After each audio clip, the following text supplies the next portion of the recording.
Hey, so have you ever just absolutely dismantled your lane opponent, gotten a 30 CS lead and 3 kills, and just as you end lane phase and transition into the mid game, you realize that your team is just completely beating, and then you end the game with almost a 5k gold deficit? Well, no problem. In this video, we're going to be talking about macro rotations and everything you need to be doing in order to carry the game after lane phase. Now, if you've been watching my videos for a while now, you should know that I don't simply regurgitate information that a lot of other YouTubers end up doing. Like, I'm not going to tell you, hey, don't push up if you don't have vision. That stuff you should know. I mean, you could open up a Pro Guides video and pretty much understand that at that point. Now, what I will be talking about in this video is some slightly more advanced details, and we're essentially going to be talking about game fluctuation, how game fluctuation will affect you as a player, and how it affects higher MMR players, and why you trying to replicate certain fluctuation points inside of the game is actually not going to be possible. We're also going to be talking about tempo. We're going to be talking about tapping the waves relative to objectives. We're going to be talking about how League of Legends is a language, bursts of play, and how lane freezes can affect certain matchups, along with colors, blue side, red side, geography, and terrain advantages. Now, before we begin with game fluctuation, I just want to address the idea that macro does not exist. A lot of players get very mad and they say that, oh, I'm low elo because I need to work on my macro. Well, you can't improve on something that doesn't exist. High fluctuation games, which we're going to talk about in a second, cannot incur macro. It just does not exist. And so, again, if you are low elo, if you are bronze, silver, gold, low platinum, I guess anywhere up until like Platinum 3 or Platinum 2, then please, your issue is not your macro play. Your issue is the fact that your laning just simply sucks. It needs to become better. You need to be able to consistently solo kill your lane opponent 2 to 3 times in a lane, and if you're not able to make your lane opponent rage, or if you're not able to make the jungler rage at your lane opponent for being awful, then you're doing something incorrect. So you've heard me talk a lot about watching challenger players, and so you go ahead and do that, and you quickly realize that those players are very easily able to hit almost 8, 9, 10 CS a minute, whereas you're still struggling to even hit 6 or 7. Well, there's actually a very logical reason for that, and the reason is game fluctuation.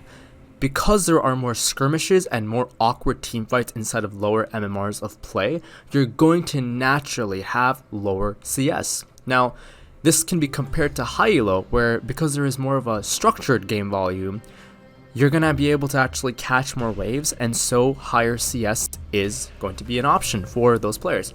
Now, the trade-off, however, is if you are low elo, the lane opponents that you're versing don't know how to properly attack your wave or attack you as a player, and so they give you CS for free.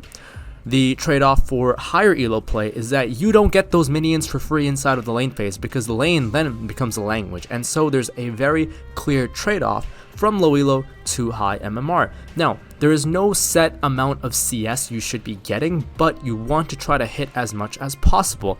You should not be making it a goal to hit 9 CS or 8 CS a minute, especially when there are different fluctuations inside of the game, and the game can have different types of volumes. Alright, moving forward, let's talk about tempo and tapping the waves relative to the objectives and timers of those objectives. Let's go ahead and give you a scenario. Let's say that the left side objective is up, in this case Baron Nash, at exactly 1 minute. Now, let's say for example that we want to try to get Baron, and the best way to do this is off of a simple numbers advantage. Now, let's try to go and let's call this wave X, the wave inside of bot lane. We're going to call wave X inside of bot lane because it is the furthest wave away from the objective. Now, tapping the backline versus tapping the front line will change the speed at which the wave pushes, and again, when I say tap, I mean you're simply going to kill a portion or half of the wave, and so it simply slow pushes into the opponent's side of the map.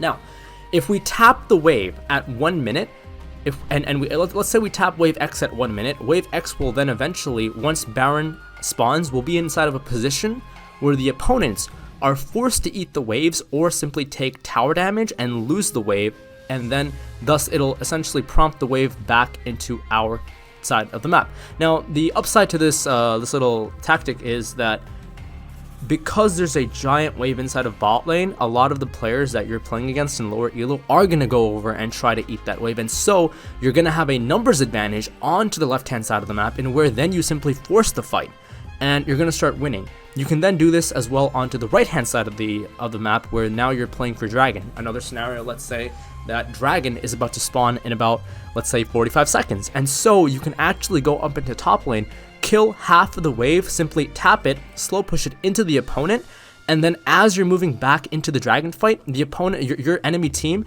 will then be forced to actually eat the top wave, and then you're going to have a numbers advantage onto the right hand side of the map. Alright, I'm gonna now talk about the last few topics, lane freezes and terrain advantages. We're gonna go ahead and start off with lane freezes first. We're gonna discuss how certain lane freezes after the lane phase ends and mid and late game arrive can completely dismantle lane opponents and the enemy team inside of solo queue and both pro play.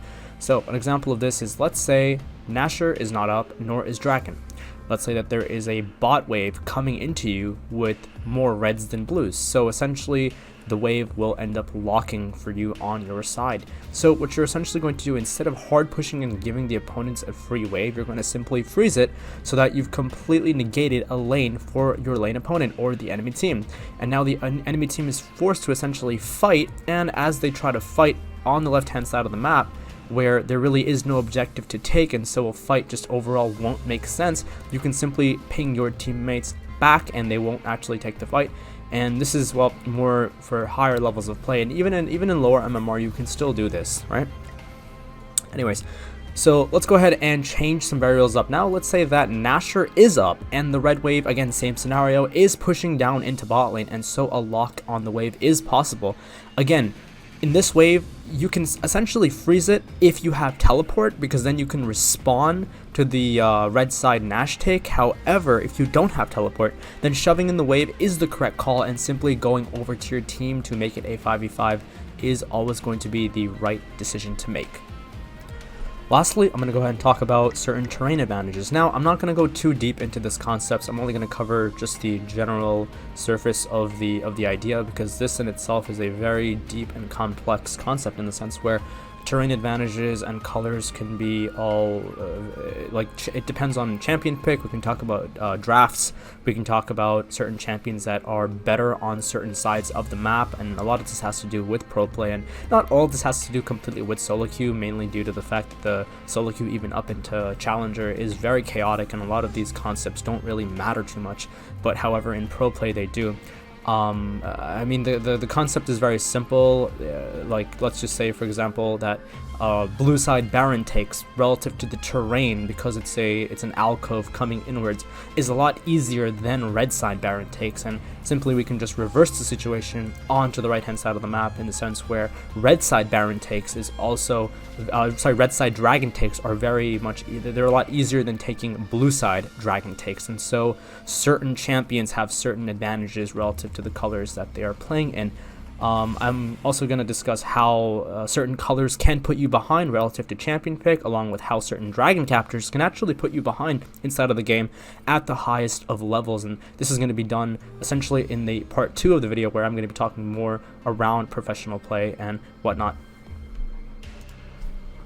Lastly, this has been part 1, and it's simply just a general guide, and for part 2 I'll do more of an example type video where I will be giving certain situations, there will be more options, and finally an analysis at the end where you as viewers can test your knowledge to see what the correct call is, and after you do make the call, we'll simply break down the correct answer.